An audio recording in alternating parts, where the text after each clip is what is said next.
Man, it's making your dad feel old there, huh? Of course, he's got older ones than that, obviously. But yeah. Huh? Oh, there you go. There you go. Well, are they ready for Christmas? Yeah, I bet they are.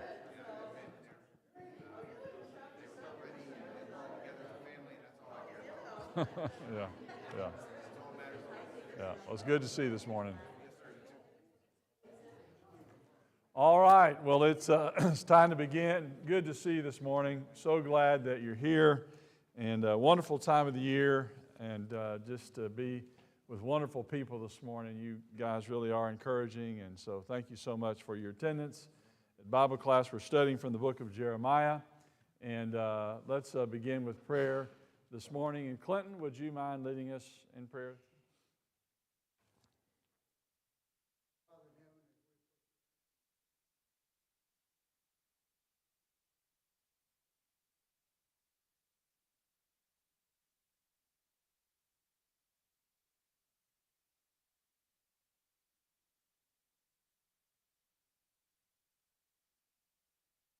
Amen.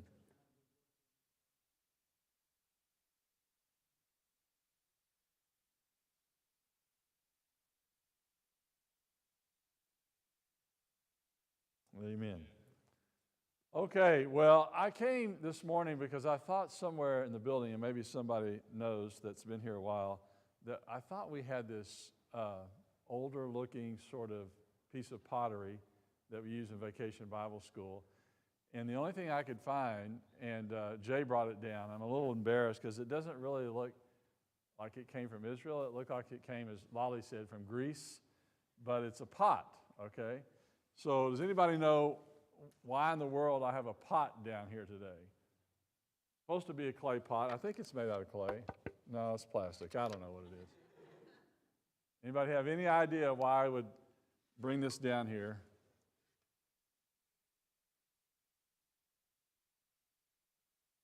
There you go. So in Jeremiah chapter 18, the famous and well-known illustration of the potter and the clay, remember that? And we sing a song called, I think the title is, I am the potter, you are the clay, something like that. And we'll talk about that song briefly in just a little while, but I wanted you to kind of think about that in anticipation of what we're going to be looking at here in just a moment. So remember, as we study through Jeremiah, always the context, the situation, captivities at hand, all the things that have brought us to this point of Jeremiah's sermons. But most important, not just the time element involved here, but we're getting a window into the heart of God. We are seeing from Jeremiah's perspective as a spokesman of God, how God feels, how God must discipline, and yet it is also a vindication of his righteous judgment. Jeremiah is known as the weeping prophet, and there's a good reason for that, because of all that he would have to preach, of all that he would see, of all that would happen to him, and things that he would have to encounter. Okay? I don't know if I have that on. Let's see here. Matthew? I'm not sure. Yeah. Yeah, it's on. There we go. Okay. So we talked about remembering kind of where we are in this first green or red area here of prophecies during the time of Josiah and Jehoiakim, kind of a collection of sermons, a collection of thoughts and conversations that Jeremiah has with God. And we're actually in this second unit right here on the divine judgment on Judah, so chapter 2 through chapter 25, which forms a long section of again, various sermons, conversations, and object lessons that Jeremiah himself is going to be a part of. So let her see there. The covenant, he says, has been broken. This divine case that's being made. Whoops, I meant to get rid of this. Okay. And so we're under this section, letter D here, from chapter 15 through chapter 20, and a discussion about the sin and prayer that Jeremiah has, and then the prohibitions for Jeremiah, that he's not to pray for them, he's not to take a wife. Remember, we talked about that last week. And then some sort of questions and answers that go back between Jeremiah and God. And then this is kind of where we are today with further warnings, exhortations, and now in chapters 18 and 19 that we'll get to today, these sermon illustrations that Jeremiah is to utilize and that he actually takes part in to really drive home the point of the circumstances that God's people find themselves in and the message that Jeremiah is going to deliver. Now, before we get into chapter 18, I just wanted to mention last time in chapter 17, so open up your Bibles to 17, in that section, verses 19 down to verse 27, Jeremiah was told to do something. Captivity's looming on the horizon. Jeremiah is told by God to go somewhere and to do something. Look at that section. That was a week ago, but you can cheat and look ahead. It's not cheating really, but to look down at the Bible. Where's Jeremiah told to go and what's he told to do? All right, to go to the gates of the city. And why the gates? And we talked about these entry points, just like the walls today. I'll show you another illustration in just a moment of Israel, or Jerusalem rather, during the time of the divided kingdom period, this period that we're talking about. But there were entry points, right? And why go to an entry point like that? Why go to a gate? That's where people gather. And so here is the Dung Gate that I showed you last week that's in existence today. There is the Damascus Gate, so-called, because on the northwestern part, if you were leaving for Jerusalem, you'd go out a gate, the Damascus Gate, and because that was the way to get to Damascus, probably the one the Apostle Paul was going to take when he was going to kill Christians before he became a Christian. He's headed to Damascus. And so, of course, that's a much later gate, but it was built over the top of an area that was in existence as a gateway during the first century. So yeah, he's told to go here because this is where people were gathering. These were the vendors who are selling their wares. And what's he supposed to preach about when he gets to this gate? Keep the Sabbath.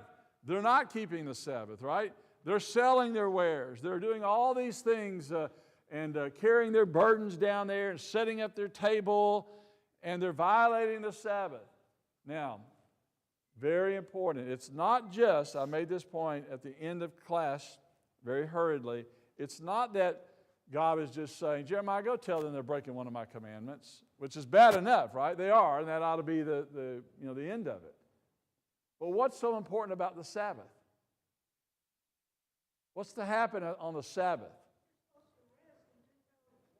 All right, and that allows you to do what? Worship God. Contemplate the things that are most important. Have opportunity for devotion and praise. Remember, I mentioned our going to visit just a couple of doors down from where we were staying those summers in Israel. There was a rabbi there from the conservative movement, and occasionally they would invite us over for the Sabbath evening meal.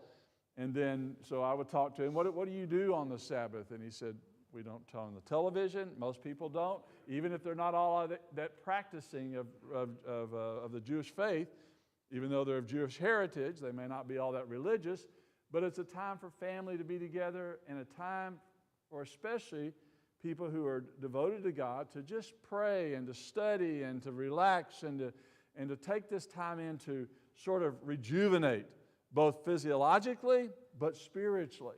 It's a time to connect with God.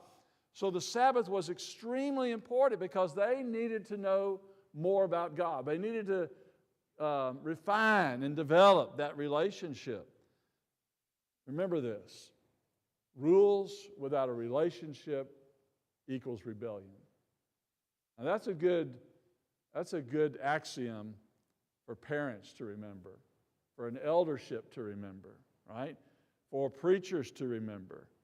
Anybody that's going to lead or teach, rules without a relationship equals rebellion. You can tell your children all day long, do this, don't do that, but if there's not a trust relationship with them, and you've cultivated that and developed that, then they're prone to rebellion. So the same thing with regard to God. He developed this relationship with His creation. He speaks about His love and His care and His goodness. He wants this intimacy. But He gives them rules. But why is it that we want to follow God? Why is it that we are so desirous to want to keep the commandments? Relationship. If you love me, keep my commandments. And Jesus says this of it. Why is it so easy to want to follow Jesus? What does He say of Himself? What do we learn about Jesus? Huh? Oh, my yoke is easy. And my burden is light. Come unto me, all ye that labor. I am lowly in heart. Jesus is humble. He's lowly. He understands the lowly position of people and the struggles that they have because He came and didn't live in a palace. He lived basically among the poor. He helped minister to them. He went through suffering and struggle. Jesus understands what people often face. Not just the absence of material things. There's nothing wrong with that, having those things, but the fact that He understood their trials and their difficulties. We're drawn to Him because of that. Hebrews 4:14-16. We come to God with boldness. Why? Because we have a high priest that's touched by the feeling of our infirmities. All right? Now, so the Sabbath is set aside for that very purpose, to get to know God, to see God. So they're violating this. They need to get back to God. And so Jeremiah is told to go to these gates and to preach at these busy places where all of this is happening. Now, look at verse 24. This is what we didn't get to last time. So chapter 17, verse 24, the book of Jeremiah. Here's the word of grace that just comes over and over again, even though there is this reminder to do this, or there's going to be judgment or discipline, but then there is a message of grace. But if you listen to me, declares the Lord, and bring in no burden by the gates of this city on the Sabbath day, but keep the Sabbath day holy, and do not work on it, then there shall enter by the gates of this city kings and princes who sit on the throne of David, riding in chariots and on horses, they and their officials, the men of Judah and the inhabitants of Jerusalem, and this city shall be inhabited forever. Now, does that strike you as not problematic? Maybe problematic is the word. What does that mean? You'll be there, kings and princes are going to be there forever. Does that mean that Israel as a nation is going to inhabit this place and that city, and there are going to be literal kings set up there forever? Some believe that. What might this sort of be looking down the road toward, do you think? Huh? Maybe the church, right? Or this messianic kingdom. This is I think in many ways, a sort of this messianic hope. Because if you go all the way back, and you don't have to right now, but you might just put in your Bibles, 2 Samuel chapter 7, where God made this promise we call the Davidic covenant, a promise to David that his throne would last forever. And then in Luke chapter 1, when Jesus is born, Luke tells us that this is the fulfillment of that covenant. That Jesus sits on the throne of David in Jerusalem. And remember when Jesus comes and establishes His kingdom in Jerusalem, remember on the day of Pentecost, Acts chapter 2 tells us that there were people who came from various places and various nations and all around the area there to worship, and they heard the gospel. Isaiah chapter 2 tells us that in the latter days, God would establish His house in the top of the mountains, talking about Jerusalem, and all nations would flow into it. So this messianic hope If you think about a timeline of things that have happened, creation and then Abrahamic covenant and then David being reminded that God's going to keep his promise that he made to Abraham. There's going to be a Messiah. There's going to be this establishment of this kingdom in our timeline down here, ultimately fulfilled in the establishment of the church. And on that day, there were many people that had gathered. So maybe this is a little bit of the messianic hope element associated with that. Now look at verse 26. People shall come from the cities of Judah and the places around Jerusalem, from the land of Benjamin, from the Shephelah, that's the lowly foothills next to the Philistine territory, and from the hill country, and from the Negev, that's down south, bringing burnt offerings and sacrifices and grain offerings and frankincense and bringing thank offerings to the house of the Lord. Maybe that's sort of symbolic of this great period of renewal and restoration, not only from the captivity, but then ultimately in the fulfillment of the establishment of the church. So whether that is in part just talking about they're going to return from captivity or in its ultimate fulfillment of the church, it is a message of restoration. It is a message of hope. And that's the message that God always gives, even in times of condemnation. All right, yes, I have to discipline you, but God always offers hope. There's a chance for renewal. See, that's the God we serve, right? He has to discipline, but you almost say, God, I know you love me. There's no doubt about that. There's no doubt about that. I know you want to bless us, God. You want to bless us, okay? All right. Now, so Jeremiah in chapter 18 is told to do something. Get down here. And let's take a moment to read it because this is a very well-known illustration, powerful illustration. Yes.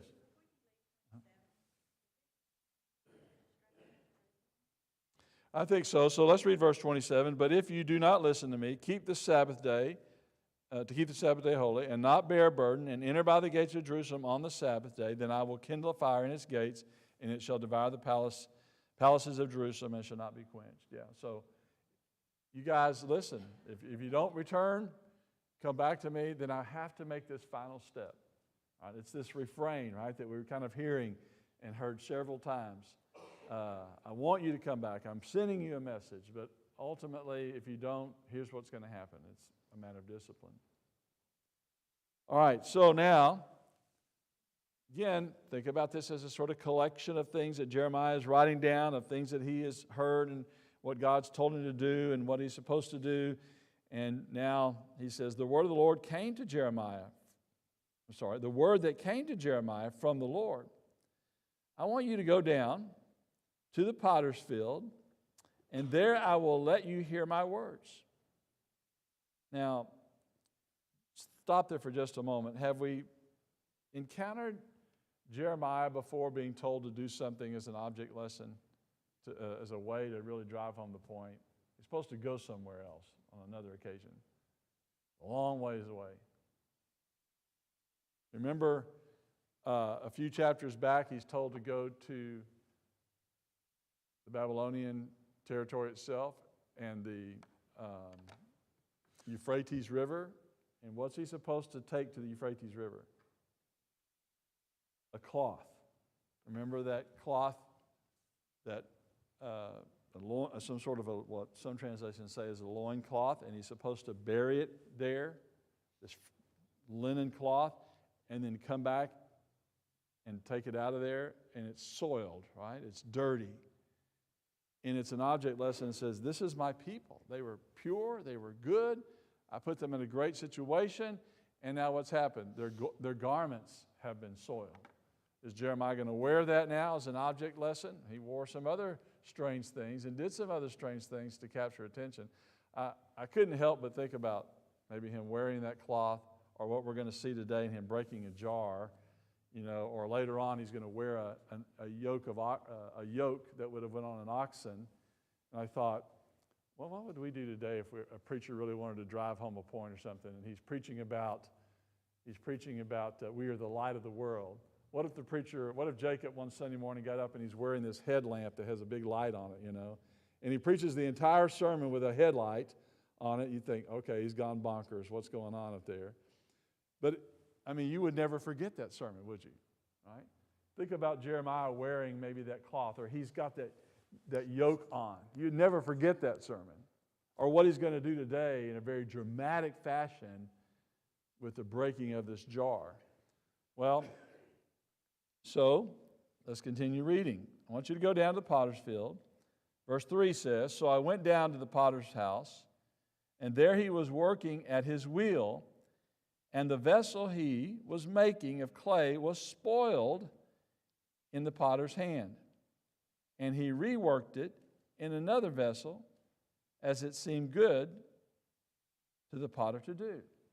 Tim, would you do me a favor? I don't know if you got a songbook back here somewhere. Would you look up that hymn number for "I am the potter, you are the clay"? Okay. And I hate to, be the bearer of bad news, and it's a great song, and I think we could sing it from a poetic standpoint, but I think the writer of that song really got it wrong in regard to what we're going to learn here. Okay, what's the song number? Anybody know?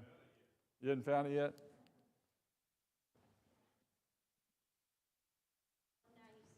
197. Everybody turn to 197. We're not going to sing it, although that'd be memorable, wouldn't it? 197.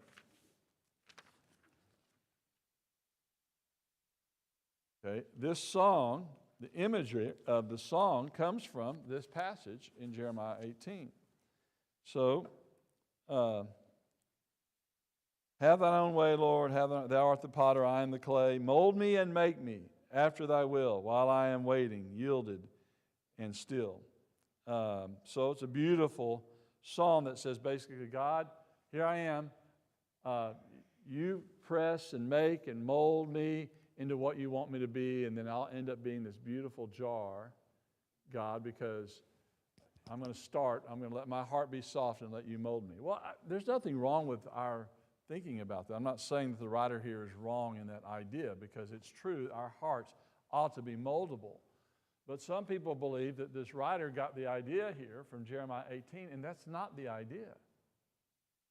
The idea is, you guys are bad clay. Okay?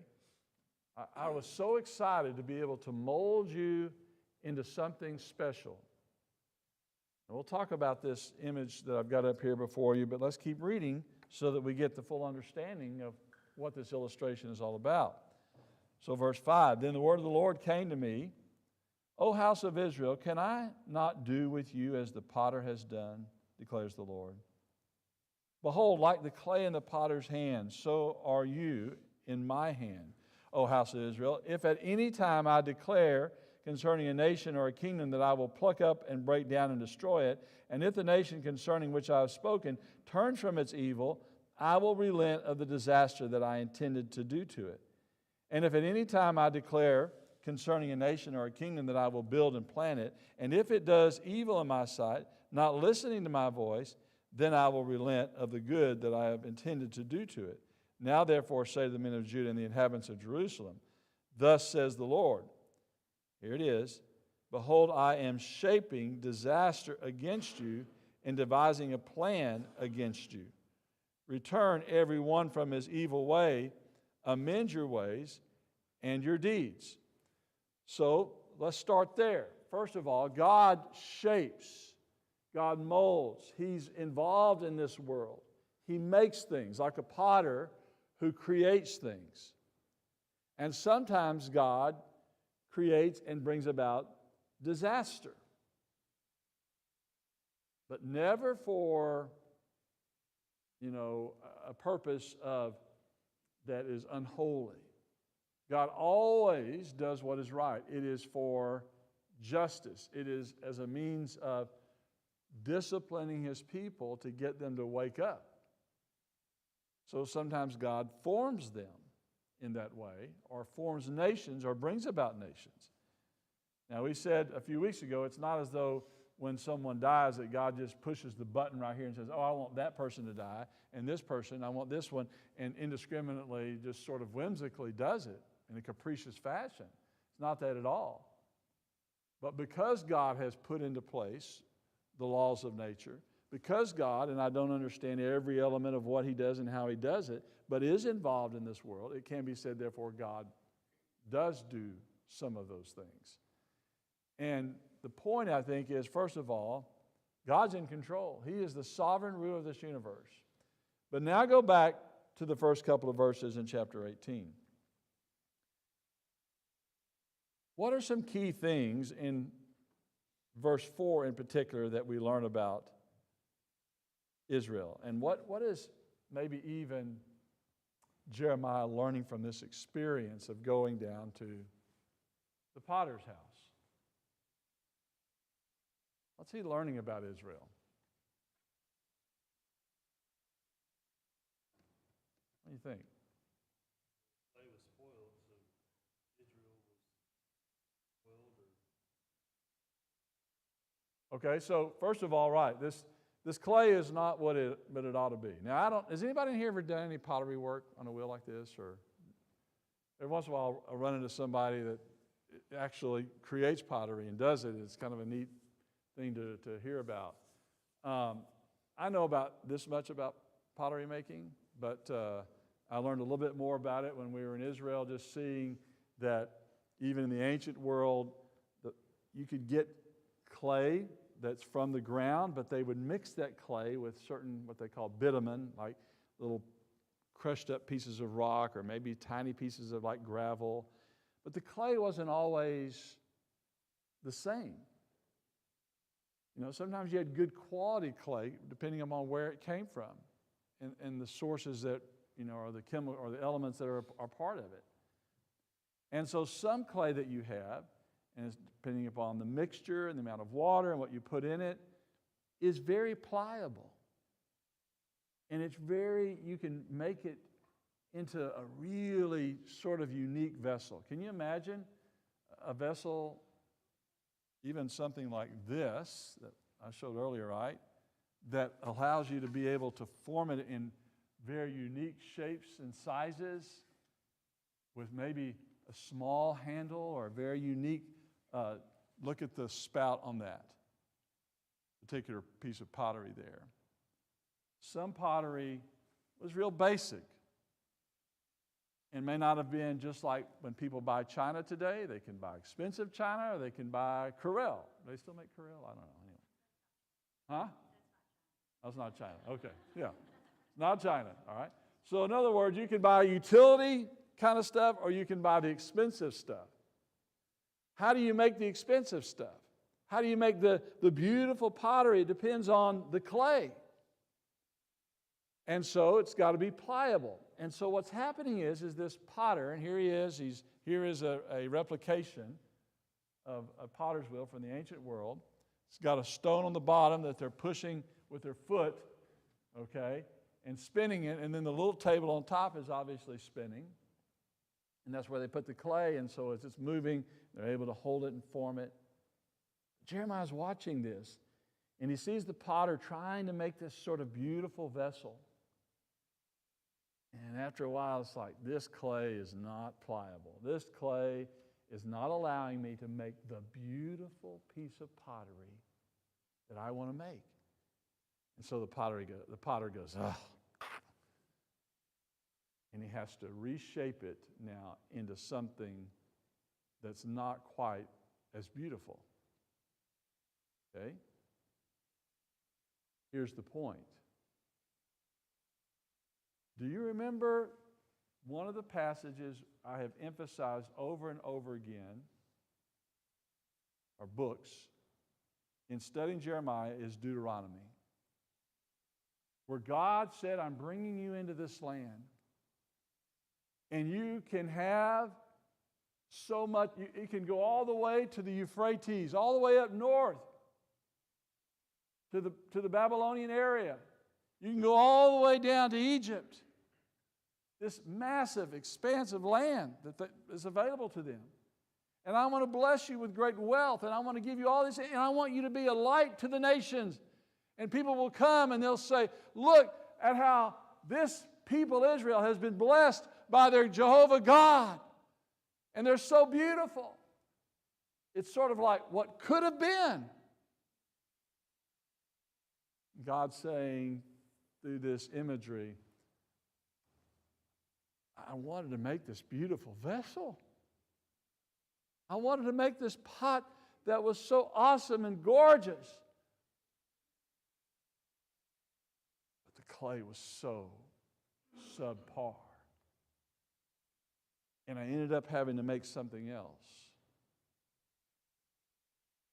Now, we know from our history in reading through the Old Testament, as well as what we understand from the archaeological record, that Israel never had land and territory all the way to the Euphrates River. At one point during David and Solomon's kingdom, they went pretty far north. And he did go down to the Gulf of Aqaba for just a little bit down south. But they never had full control over it. It was always a problem. And they ended up being a sort of narrow little small country. The extent of their land often described from Dan to Beersheba, which is only 150 miles long. Now, someone help me out here. How far is it from here to Waco? Huh? Sound like a man that's driven that many times. All right, 101 miles.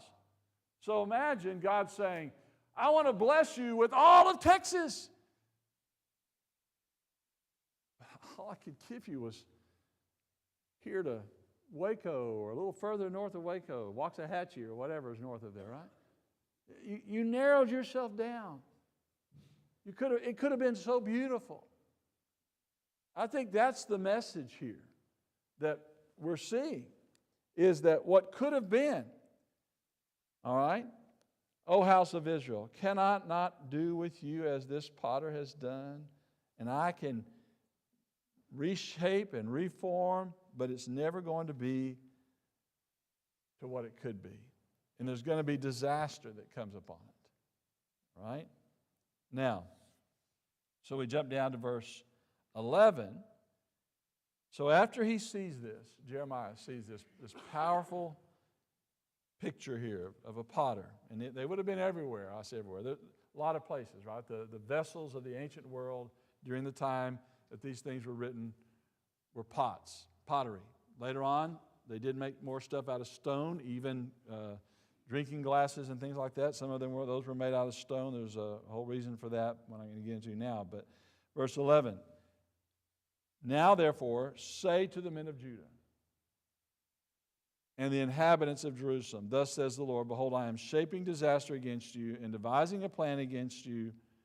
Return every one from his evil away and amend your ways and your deeds. But they say, what do they say? That is vain. We will follow our own plans. And will everyone act according to the stubbornness of his evil heart? And so therefore the Lord says, ask among the nations who has heard the like of this. The virgin Israel has done a very horrible thing. Does the snow of Lebanon leave the crags of Sirion? Do the mountain waters run dry? The cold flowing streams?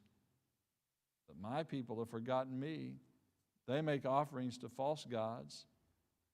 They made them stumble in their ways in the ancient roads and to walk in the side roads, not the highway, making their land a whore, a thing to be hissed at forever. Everyone who passed by it is horrified and shakes his head. Like the east wind will scatter them before the enemy. I will show them my back, not my face, in the day of their calamity. Okay? So now, Jeremiah, I want you to go preach. You've learned this lesson. Go preach. And when you preach at Jeremiah, here's what's going to happen, though. They're going to say, well, what are you talking about? This is not going to happen. Jeremiah, this is all in vain. And they're going to act stubbornly, and they're going to make excuses. And then what are you to say to them? Here again, we're going to see the heart of God. Jeremiah, what are you to say to them? Sermons and prose and poetry allows us to see into the heart of God. And what does he say in verse 13? How does he describe Israel, his people? Like, all right, my virgin Israel, so pure. You belong to me, but you did a horrible thing. And now you can hear God in this sort of poetic fashion in verse 14, making reference to the geographic region or the physical features of the land, in saying, does the snow of Lebanon leave the crags? What's a crag, by the way? Does your translation say crag? Huh? Okay, yeah, it's a crack in a rock, right? It's a crevice. And has any of y'all ever gone to up to some place like a high mountain in Colorado in the summertime? Huh? And where is that snow usually? In those crags, right? Even in the summertime on the mountains of Colorado, where the sun doesn't hit it and it piles up in there, right? It's still there, even in the summer. And you can depend on that. It's there all the time. In other words, it's this sort of a constancy that's there. Well, here is, by the way, a picture of Mount Hermon. And which you say, well, Mount Hermon's not mentioned here, but this is the anti-Lebanon mountain range. So, where Mount Hermon is located. I'm sorry, the Lebanon mountain range. Anti-Lebanon's across. So the Lebanon mountain range, and there's Mount Hermon. Now this is a springtime shot, and you can see that it has a lot of snow on it, but there are places, even in the summer, just like in Colorado, where the snow stays in those crags. And you can just depend on it. It's going to be there. Some 9,200 feet above sea level there. They actually have a ski slope up there, believe it. Did you know Israel? This belongs to Israel. Did you know they have a ski slope in Israel? Everybody thinks, nah, Israel's camels and desert, right? Well, it takes about 5 minutes. I haven't done it, but I've seen it. It takes about 5 minutes to go down it, and then you're back up. I mean, it's a really small one, okay? But they have a ski area up there, and it's sort of strange. Well, he's saying, and I think the people of that era, and you can see, especially from places even like Hatzor, which is about probably 50 miles away, maybe 40 miles, you can actually see on certain days that snow up there. So people would have understood it. And it snows in Jerusalem generally about once a year, a little light snow. So they knew what snow was. They understood that. And so the snow of Lebanon, does it leave the crag in those places? No, it stays there. You can depend on it. Do the mountain waters run dry? Here is a mountain spring in Jerusalem, the Gihon Spring. I've never read anything anywhere that said this spring has ever gone dry. So as it rains, the waters come down and soak. Some of it runs off, some of it then, or a lot of it soaks into the limestone rock. Limestone is porous. It's like a sponge. It just sort of soaks it up, and then it becomes so heavy at some point that it begins to find the path of least resistance and goes up through these little fissures or in different ways. And John, that's about as far as I can go on all the water stuff, so you can explain more later. But it'll come out in the form of a spring, okay? And here in Jerusalem, the spring never goes dry. So what he's saying, do the mountain waters run dry? The cold-flowing springs? No. You can depend on that. You see what God's saying here in this beautiful poetic fashion? But, verse 15, my people have forgotten me. I can't depend on them remembering me.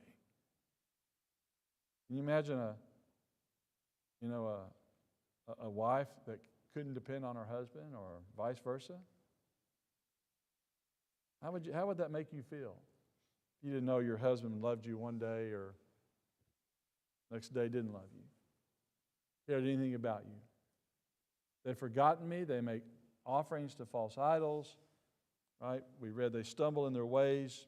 And this is interesting. And what do? At the end of verse 15. So they may stumble in their ways in the ancient roads, so they end up getting off the road.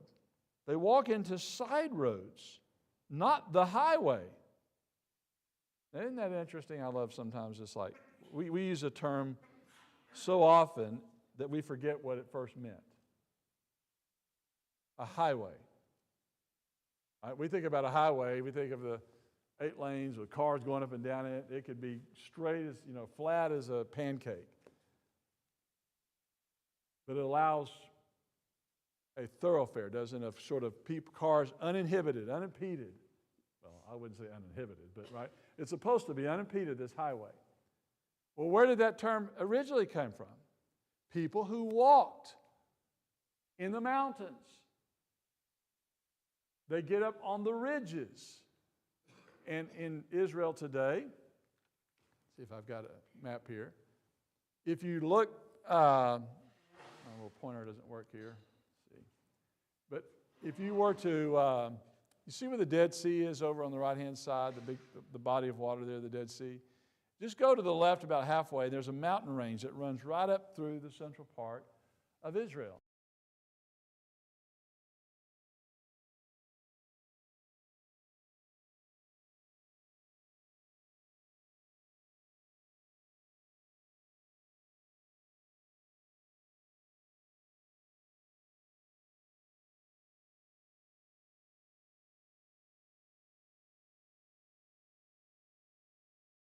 South, Beersheba to Hebron, and then up to Jerusalem, and then up to places like Mizpah, and then on up further north to Shiloh, and then further north to Samaria, right up through there.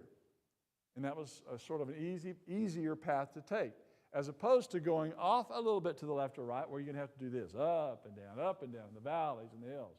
Get up on the ridge and walk along the ridge. And God says, what have my people done? I've made a way for them. And what do? They get off the beaten path. They walk the hard way on the side roads. And they make their land a horror. So much so that when people go by, what do you make of this, by the way? They shake their head, verse 16. And then where does it say? Did I already miss it? Verse 16. What else do? They shake their heads, but they do something else when they go through the land, these enemies. Hissing. A thing to be hissed at. What in the world does that mean? What does it mean that they were hissing? Like a snake? I don't know. I think that's probably it. Anybody else have another idea or thought? Huh? He said like a tisk, tisk, tisk, or, you ever like sort of go like that, or you make a sound when you're kind of like, oh man, it's sort of like this unintelligible sound that is meant though to convey disgust. You ever go tisk, tisk, tisk, something like that? Okay, maybe there's something like that these people are having that sort of expression. God says, what could have been, I wanted to rely on you. But instead, verse 17, like the east wind, I will scatter them before the enemy. Now, that's another one. I was going to get a picture of this. But look at verse 17, this east wind. It's the Hebrew word, sirocco. And I remember people talking about a sirocco when we were there. Like, what are they talking about? And, what they're talking about is the east wind. Now, look at Israel. Think about on the west, you have the Mediterranean Sea. And when the wind's blowing out of the west, out of the Mediterranean Sea, that could be a good thing. Nice little breeze comes up off of that water. Sure enough, in Jerusalem, in the afternoon at about 4 o'clock, it's the cooler part of the day. Unlike here, it's the hottest part of the day, right?